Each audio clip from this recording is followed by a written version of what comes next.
The golden sun of Prime rose slowly over the glass towers of the diplomatic quarter. Thousands of beings from across the galaxy had gathered here for the most important ceremony in 500 years, the renewal of the peace treaty between humanity and the Empire. General Daniel Carter stood at the window of his quarters, looking out at the alien sky. He was 73 years old now, his hair completely white, his face lined with the marks of a long and difficult life. But his eyes were still sharp, still filled with the fire that had carried him through the darkest days of the first contact wars.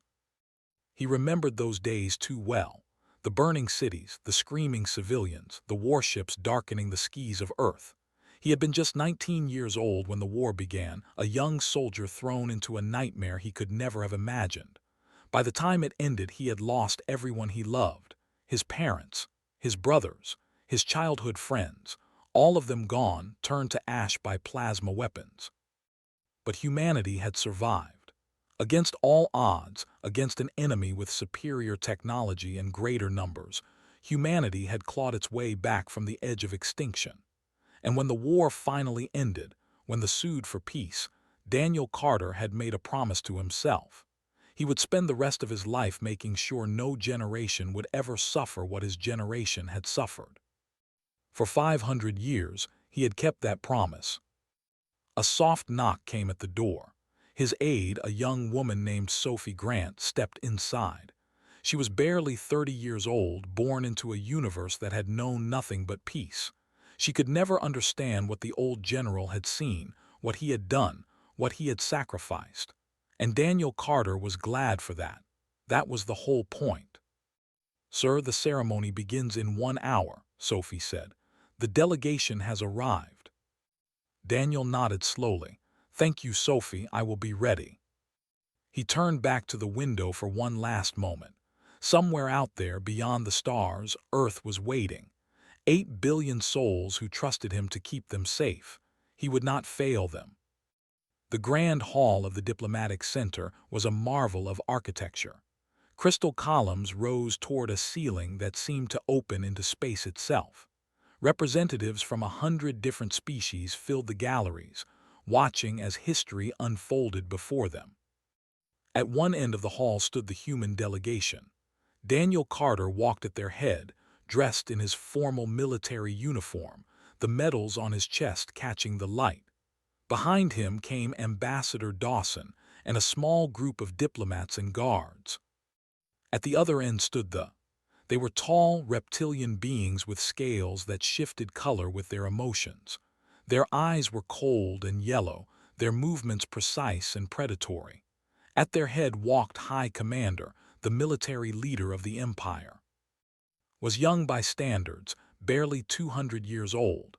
He had never seen the war. He had grown up hearing stories of glory, of the days when his people had been the masters of 1,000 worlds. The peace treaty was a humiliation to him, a reminder that his ancestors had been forced to bow before weak, soft-skinned mammals. He smiled as he watched the old human general approach.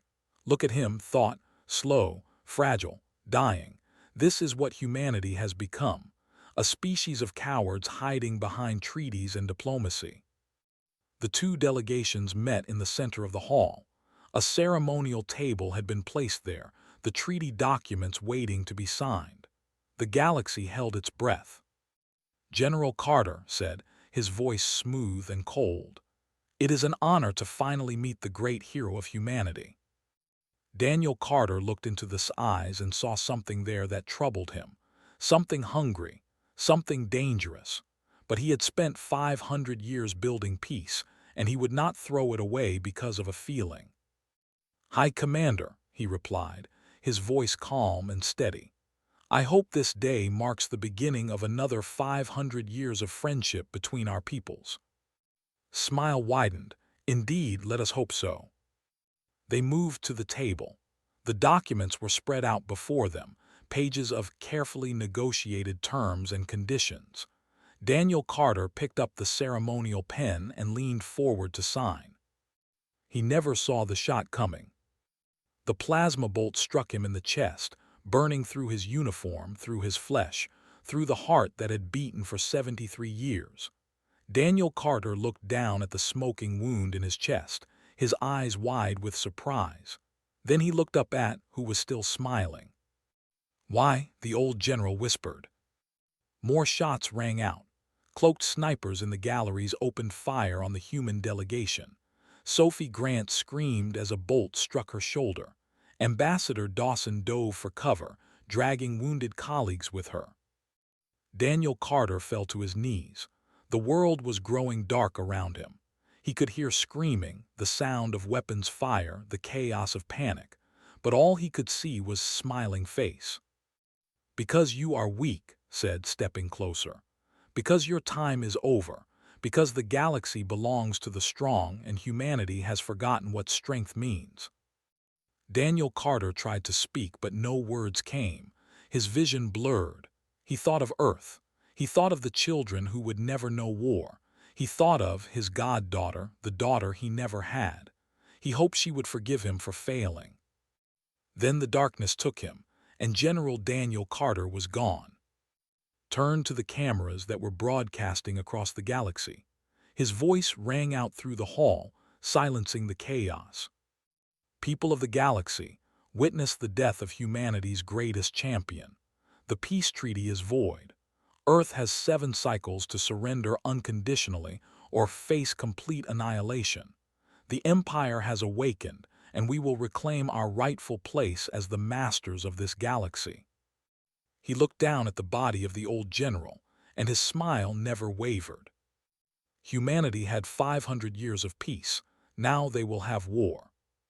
12,000 light-years away, aboard the human flagship Resolute, Admiral Price was reviewing routine reports when the transmission came through. She watched in silence as the scene unfolded. She watched her godfather fall. She watched deliver his ultimatum. When the transmission ended, the bridge was silent. Every officer was looking at her, waiting to see what she would do. Admiral Price stood slowly. Her hands were trembling, but not with fear. Something cold and ancient was awakening inside her, something that humanity had locked away 500 years ago. "Get me the Secretary of Defense," she said, her voice barely above a whisper, "and begin recalling all reserve forces immediately." "Admiral," her first officer asked, "what are your orders?" Price looked at the frozen image of smiling face on the screen. When she spoke, her voice was ice. "They think we forgot how to fight. They think 500 years of peace made us soft." She turned to face her crew, and they saw something in her eyes that made them shiver. "They are about to learn how wrong they are." News reached Earth at the speed of light, and the world changed forever in a single heartbeat. In Tokyo, a mother dropped her coffee cup when the emergency broadcast interrupted her morning show. In London, traffic stopped as people gathered around public screens, watching in horror. In New York, the streets fell silent for the first time in living memory. And in Geneva, inside the towering headquarters of the Global Defense Council, Secretary of Defense Cole sat alone in his office, staring at the wall.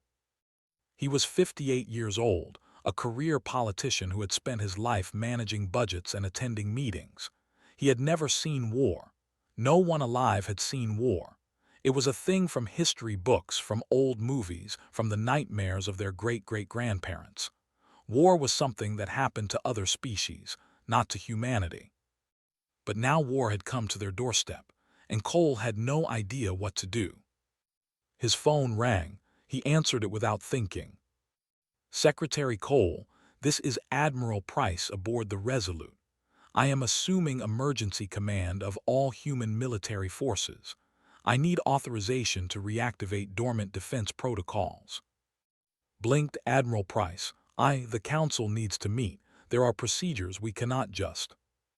"Secretary Cole." Admiral Price's voice cut through his confusion like a blade. "Daniel Carter was my godfather. He taught me everything I know about leadership, about sacrifice, about what it means to protect the people you love. They murdered him in cold blood and gave us 7 days to surrender. There is no time for procedures. There is only time for action." Was silent for a long moment. Then he took a deep breath and straightened his shoulders. The whole world was watching. 8 billion people were counting on him to make the right choice. What do you need, Admiral? Access to the Vault of Mars. Authorization code Delta 7. His blood ran cold. He knew what was in the Vault of Mars. Every Secretary of Defense was briefed on its contents, though none of them had ever expected to use it. The vault contained humanity's darkest secrets, the weapons and technologies that had been locked away after the first contact wars. Things so terrible that Daniel Carter himself had ordered them sealed. Admiral, those weapons were retired for a reason. If we use them.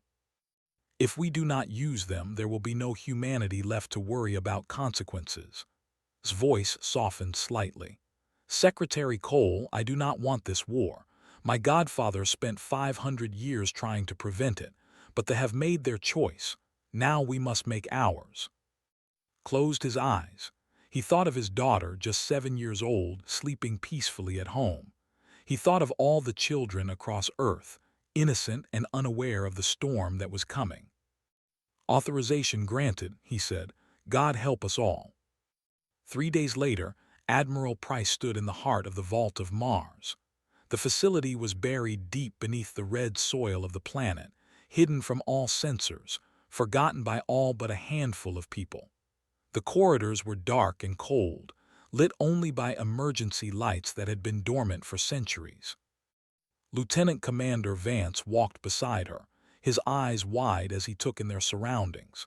He was 32 years old, a tactical genius who had graduated top of his class at the military academy, but nothing in his training had prepared him for this. Admiral, these ships. He stopped before a massive viewing window looking out at the cavern beyond. Rows of warships stretched into the darkness, their hulls gleaming under preservation fields.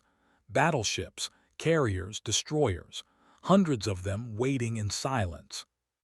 The Shadow Fleet, said quietly, built in secret over the past century just in case the peace ever failed. My godfather never wanted to use them. He hoped they would rust away, forgotten. But he also understood that hope is not a strategy. She pressed her palm against a control panel. Lights flickered to life throughout the cavern. Engines began to hum. Systems that had slept for decades awakened, stretching like ancient beasts rising from slumber. Project Prometheus is online, a computerized voice announced. All systems operational, awaiting command. Turned to look at his admiral. What exactly is Project Prometheus? Walked to another viewing window. Below them, in a separate chamber, something massive was stored. It was a weapon unlike anything had ever seen, a machine that seemed to pulse with barely contained power. During the first contact wars, humanity was losing. They had better ships, better weapons, better everything. We were being slaughtered, so our scientists created new technologies, weapons that could turn the tide, weapons that could end the war. She paused, her face reflected in the glass. Weapons that could end everything. You mean? I mean we built things that scared even us. When the war ended, Daniel Carter made sure these weapons were never used again. He believed that humanity should win through courage and cleverness, not through destruction. Turned to face, and he saw tears in her eyes. But Daniel Carter is dead, and they have given us no choice. Far away, on the neutral world of Nexus Station, Ambassador Dawson stood before the Galactic Council. Her arm was in a sling, still healing from the wound she had received during the assassination, but her voice was strong as she addressed the assembled representatives.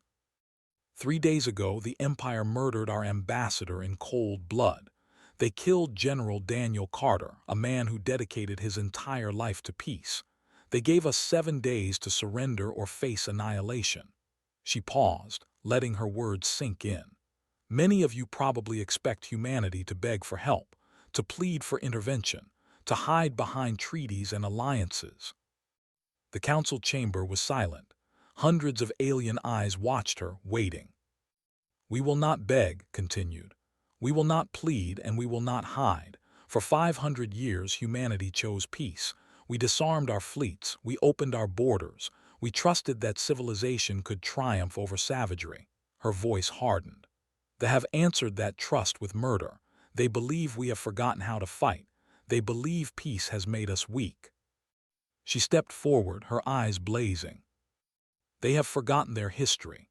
They have forgotten what humanity did during the first contact wars. They have forgotten that we did not defeat them because we were stronger or because we had better weapons. We defeated them because we refused to give up, because we fought with everything we had, because when our backs were against the wall, we became something the galaxy had never seen before. A murmur ran through the council. Several representatives shifted uncomfortably in their seats. "I am here to deliver a warning," said. "Not a plea, a warning. Do not intervene in this conflict. Do not try to protect them from what is coming. And do not, under any circumstances, get in humanity's way." She smiled, but there was no warmth in it. "Because the galaxy is about to remember why they used to fear us."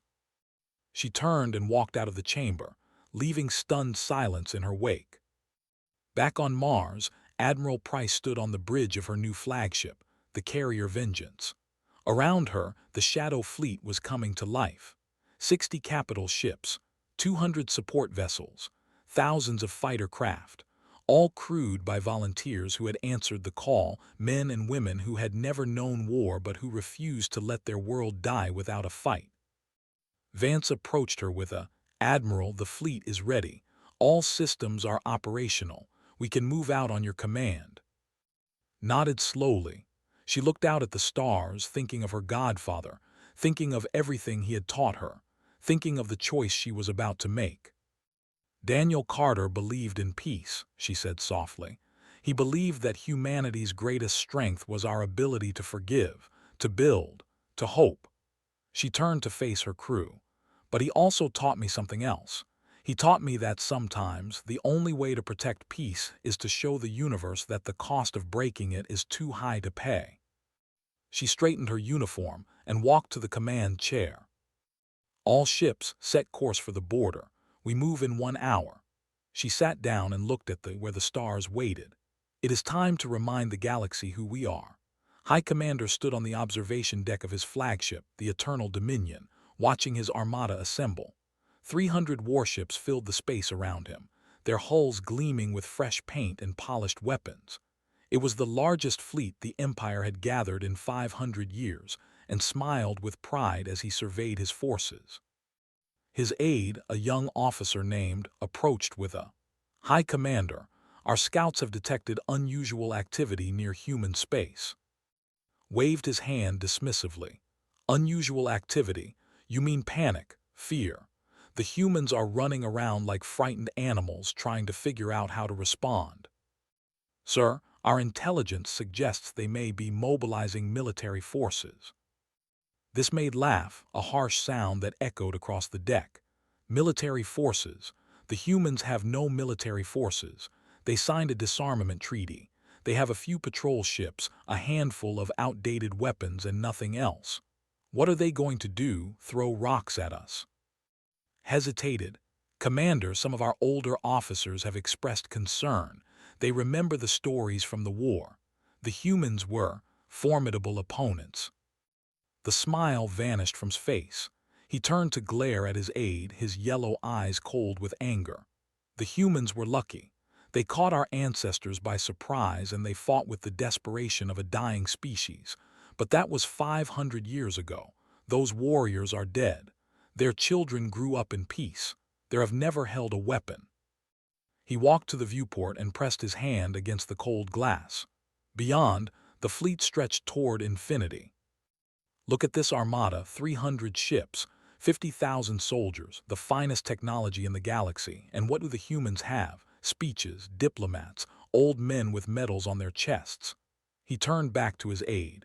"The humans are soft, weak, broken. They will surrender before we fire a single shot, and if they do not, we will crush them in a matter of days." But even as he spoke, something nagged at the back of his mind. A small voice that whispered warnings, a feeling that perhaps, just perhaps, he was making a terrible mistake. He pushed the feeling aside and smiled again. Prepare the fleet to move, he ordered. We attack in 3 days. Far across the galaxy on the of Prime, not everyone shared their leader's confidence. In the capital city of, crowds gathered in the public squares, holding signs and chanting slogans. An elderly named stood at the front of one such crowd. He was over 800 years old, one of the few survivors of the first contact wars. His scales had faded to a dull gray, and his movements were slow and painful, but his voice was still strong. "You do not understand," he shouted to the crowd. "You were not there. You did not see what the humans are capable of. I watched them fight. I watched them die. And I watched them refuse to give up even when all hope was lost." A young in the crowd laughed. "You are old, grandfather. The war broke your spirit. The humans are nothing to fear."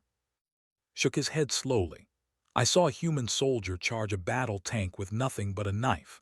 I saw human pilots fly their damaged ships directly into our cruisers, sacrificing themselves to take us down with them.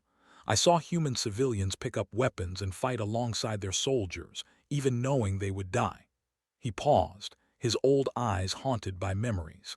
"The humans do not fight like we do. They do not value their own lives the way we do. When they have nothing left to lose, they become something else entirely, something terrifying." The crowd grew quiet. Even the young who had laughed seemed uncertain now. "High Commander has awakened something that should have stayed asleep," continued. "He has killed their hero. He has threatened their children. He has given them no choice but to fight." He looked up at the sky, where the stars twinkled in the darkness. "And now we will all pay the price." Security forces arrived to break up the protest. Was taken away, labeled a traitor and a coward. But his words spread through the city like a virus, whispered in homes and taverns, repeated by those old enough to remember. In the shadow of Neptune, the human fleet waited. Admiral Price walked through the corridors of the Vengeance, inspecting her crew. They were young, most of them. Men and women who had never seen combat, who had trained for battles they never expected to fight. But she saw something in their eyes that gave her hope, determination, courage. The same fire that had burned in humanity's eyes 500 years ago. She entered the tactical center, where Lieutenant Commander Vance was working with his team. Holographic displays filled the room, showing star maps, fleet formations, and tactical projections. "Report," said. Looked up from his console. "Admiral, we have completed our analysis of defenses. Their border world of is heavily fortified. 200 ships stationed in orbit, plus ground-based weapons platforms and a planetary shield generator. Their strength. On paper they outnumber us 3-1. Paused, a slight smile crossing his face. But we have some advantages they do not know about." Nodded. "Show me." Pulled up a holographic display. "They are using the same tactics they used in the first contact wars. They expect us to fight the same way we did back then, with frontal assaults and overwhelming force. But we have spent 500 years studying their strategies. We know every weakness, every blind spot, every flaw in their thinking." He gestured to the display and a battle plan appeared. "We will not fight them head-on. We will use speed and deception. Our ships are faster than theirs, and our weapons have been upgraded with technology they cannot detect. We will strike from multiple angles at once, confuse their command structure, and take out their key assets before they can respond." Studied the plan carefully. It was bold, risky, but it might just work. "And the planetary shield?" she asked. Nodded to a young woman at another console. "Captain Torres has volunteered to lead a strike team to disable the shield generator. It is a dangerous mission, but she believes it can be done." Torres stepped forward. She was 35 years old, with short dark hair and eyes that burned with quiet intensity. She had been a test pilot before the war, known for taking impossible risks and somehow surviving. "Admiral, my team can get past their defenses," said.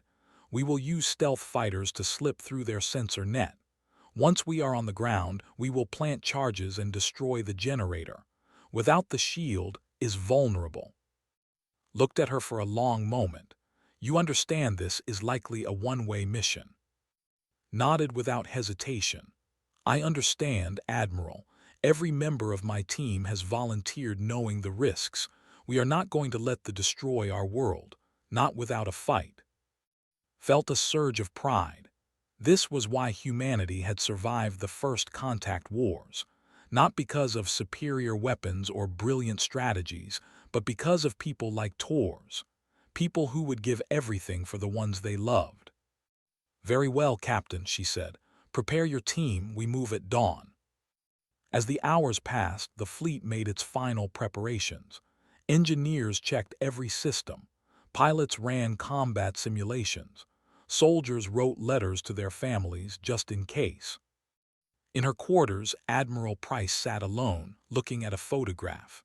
It showed a young girl standing next to an old man, both of them smiling. The girl was barely 12 years old. The old man was Daniel Carter. "I wish you were here," she whispered. "I wish you could tell me I am doing the right thing." But Daniel Carter was gone and had to find her own answers. She stood up and walked to the bridge.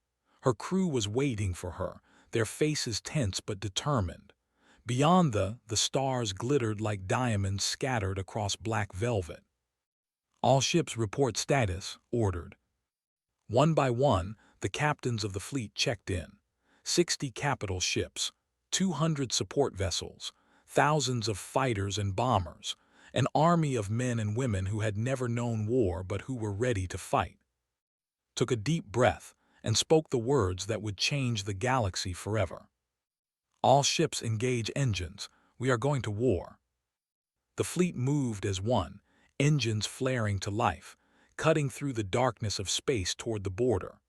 Behind them, Earth grew smaller and smaller until it was just another star in the vastness of the universe. And ahead of them, they waited, still confident, still unaware of the storm that was coming. They would learn soon enough. The defense fleet above detected the human ships at exactly 600 hours. 200 warships immediately moved into attack formation, their weapons powering up, their crews scrambling to battle stations. Commander, the officer in charge of the planetary defense, watched the human fleet approach on his tactical display and felt a cold smile spread across his face. "Count them," he ordered his officers. 60 capital ships, Commander, approximately 200 support vessels. They are outnumbered 3 to 1. Laughed, 3 to 1. These humans are either very brave or very stupid. Signal High Commander, tell him the humans have delivered themselves to us for slaughter. But even as he spoke, something strange happened on his display. The human fleet, which had been approaching in a tight formation, suddenly scattered. Ships broke off in all directions, moving at speeds that seemed impossible for vessels of their size. "What are they doing?" demanded. Before anyone could answer, the first missiles struck. They came from nowhere, invisible to sensors until the moment of impact.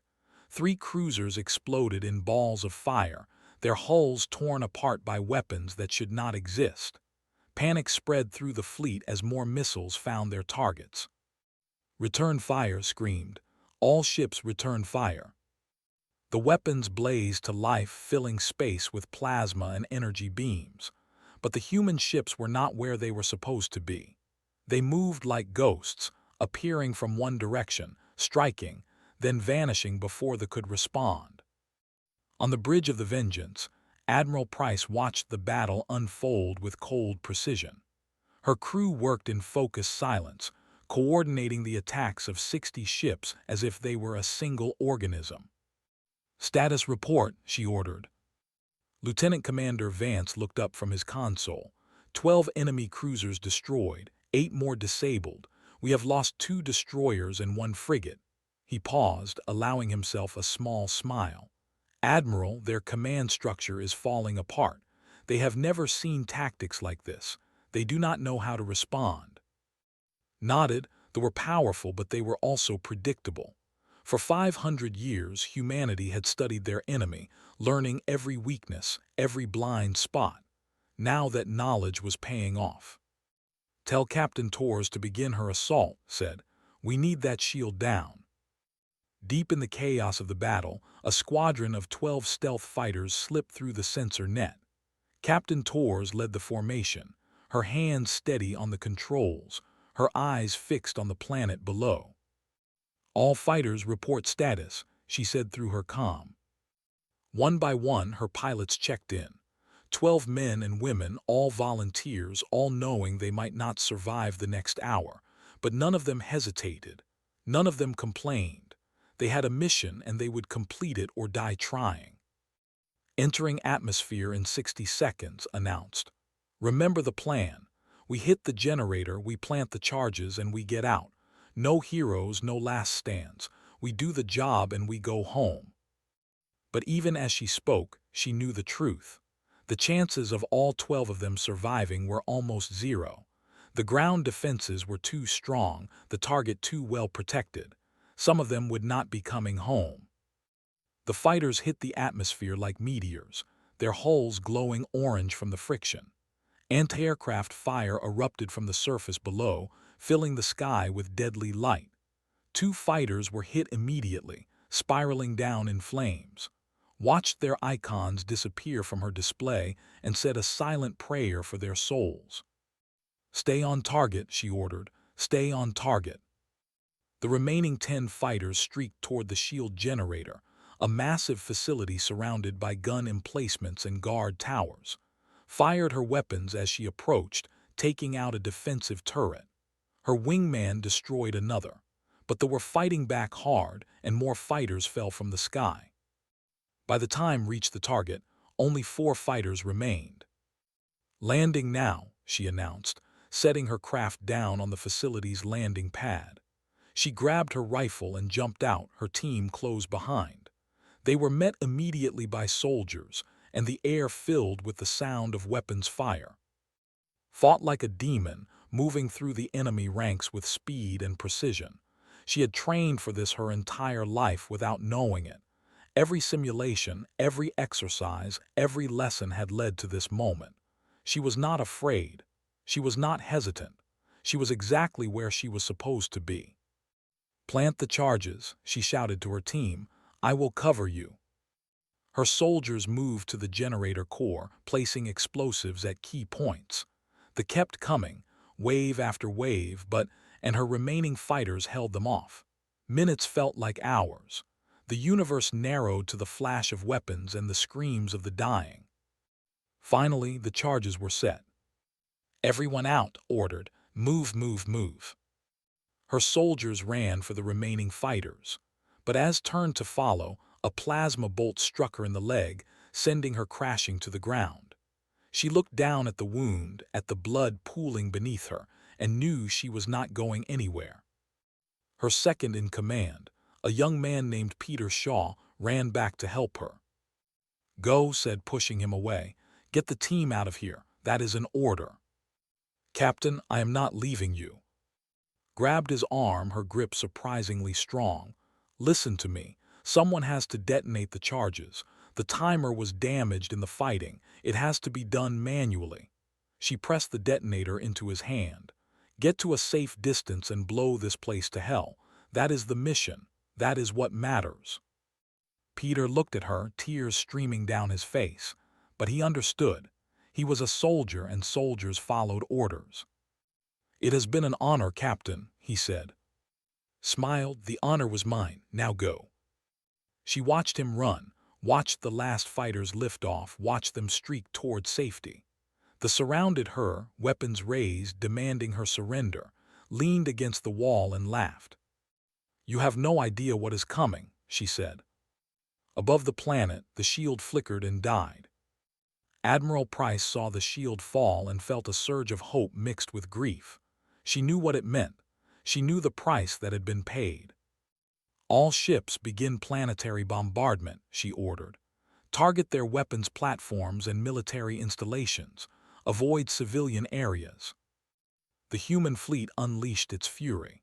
Kinetic projectiles rained down from orbit, striking military bases with devastating precision. Ground defense systems exploded one after another, unable to withstand the assault. In space, the battle was turning into a rout. The fleet, leaderless and panicked, was being torn apart. Ships tried to flee, only to be cut off by human destroyers. Others surrendered, unable to fight any longer. Commander watched his fleet crumble around him. His flagship was crippled, its engines dead, its weapons offline. Human ships surrounded him, their guns pointed at his bridge. A transmission came through. It was Admiral Price. "Commander, your fleet is destroyed. Your planet's defenses are falling. You can surrender now and save the lives of your remaining crew, or you can die for nothing. The choice is yours." Stared at the human woman who had just humiliated the mighty empire. He thought of High Commander, of his confident speeches and his certainty of victory. He thought of how wrong they had all been. "We surrender," he said, the words bitter on his tongue. 6 hours after the battle began fell. The human casualties were significant, nearly 30 ships destroyed or damaged, hundreds of lives lost. But the casualties were catastrophic. Their border fleet was gone. Their fortress world was in human hands. Their empire was exposed. Admiral Price stood on the bridge of the Vengeance, looking out at the conquered planet below. Her victory was complete, but she felt no joy. Only sorrow for those who had fallen and determination for what lay ahead. "Open a channel to the entire galaxy," she ordered. When the connection was established, she spoke clearly and calmly.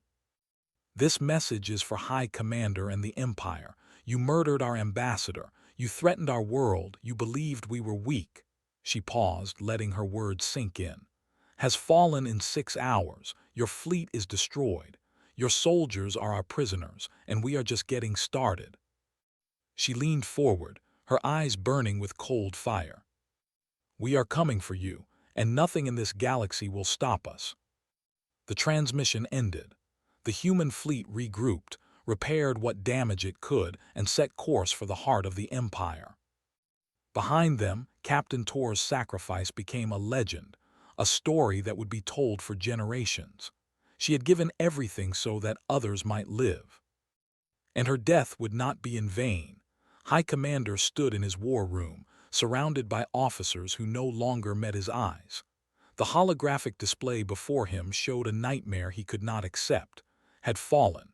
His border fleet was gone, and the human armada was advancing toward at speeds that should have been impossible. "How," he whispered, his voice barely audible, "how is this happening?" No one answered. No one had answers anymore. For days had been receiving reports, each one worse than the last. Human ships appeared from nowhere, struck with devastating precision, and vanished before his forces could respond. Supply convoys were destroyed. Communication relays were disabled. Military bases that had stood for centuries were reduced to rubble in hours. The humans fought like nothing they had ever seen. They did not follow the rules of war. They did not attack in predictable patterns. They did not give their enemies time to regroup or reorganize. They simply came, destroyed, and moved on, leaving chaos and confusion in their wake. And everywhere they went, they left the same message: surrender or be destroyed. Slammed his fist against the display console, shattering the screen. "This is impossible. The humans were supposed to be weak. They were supposed to surrender." His aide stepped forward hesitantly. "High Commander, perhaps we should consider negotiating. The humans have offered terms, if we—" "Negotiate?" spun around, his eyes blazing with fury. "I am High Commander of the Empire. I do not negotiate with vermin." But even as he spoke, he could see the doubt in his officers' faces. They were no longer loyal followers waiting for orders. They were frightened beings looking for a way out of a disaster that their leader had created. On the OverHFY, the situation was even worse. Protests had spread from the capital to every major city. Millions of demanded peace, demanded its removal, demanded an end to a war they had never wanted. The elderly, who had been arrested for speaking against the war, was released by sympathetic guards. He stood in the central square addressing a crowd of hundreds of thousands. "I told you this would happen," he said, his voice carrying across the square. "I told you the humans would not surrender. I told you they would fight. And now our empire is burning because one fool believed his own propaganda." The crowd roared in agreement. Security forces watched nervously but did not intervene. They could see which way the wind was blowing. "Must answer for his crimes," continued. "He murdered an ambassador of peace. He started a war we cannot win. He has brought shame and destruction upon our people. The humans will be here soon, and we must show them that not all are like. We must show them that we want peace." The crowd began to chant, "Peace, peace, peace." Within hours, the movement had spread to the military. Generals who had privately opposed the war now spoke openly. Fleet commanders refused to follow orders. The empire that had seemed so powerful was crumbling from within. On the fourth day after the fall military officers stormed command center and placed him under arrest. He screamed and cursed as they dragged him away, but no one listened. His power was gone. His empire had rejected him. A message was sent to the advancing human fleet. The provisional government wished to discuss terms of surrender. Admiral Price received the message on the bridge of the Vengeance. She read it carefully, then read it again. Around her, officers waited in tense silence. "Admiral," Vance asked, "what are your orders?" Walked to the viewport and looked out at the stars. They had come so far, lost so much. Torres and her team, the crews of 30 ships, hundreds of men and women who would never see their families again. She thought of her godfather, of his dream of lasting peace.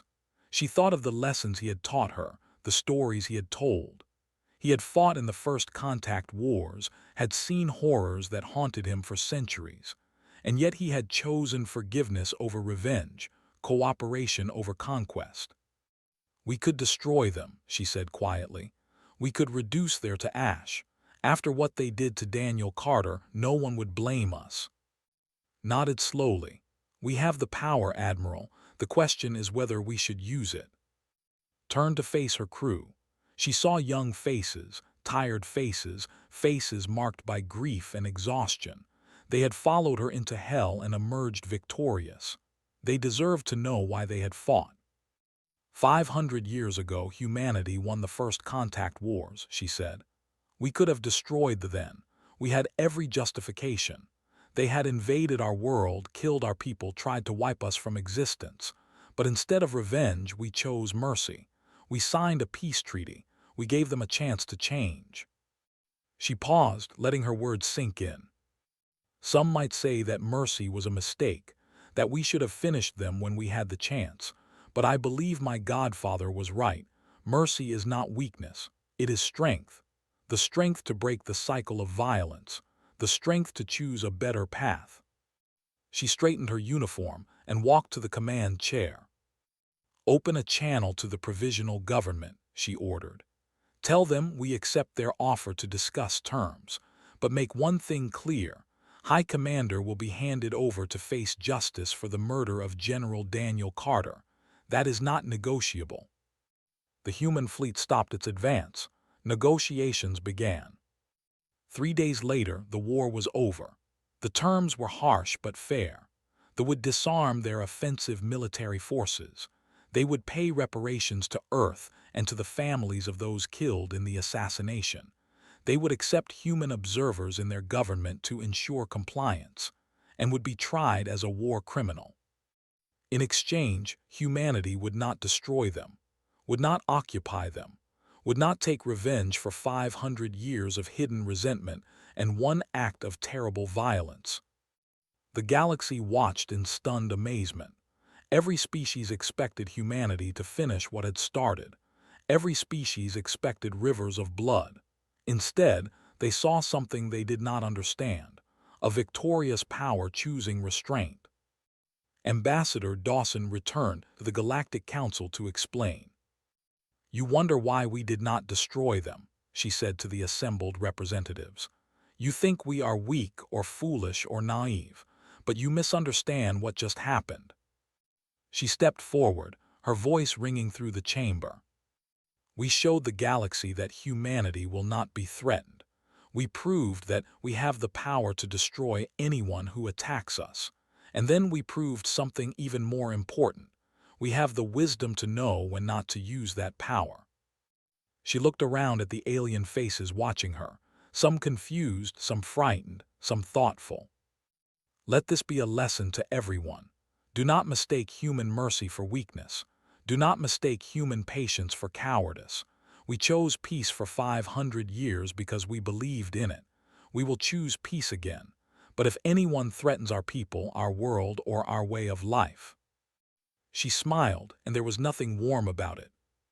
Remember how quickly your greatest fortress fell. And remember that we showed mercy because we wanted to, not because we had to." The council was silent. The message had been received.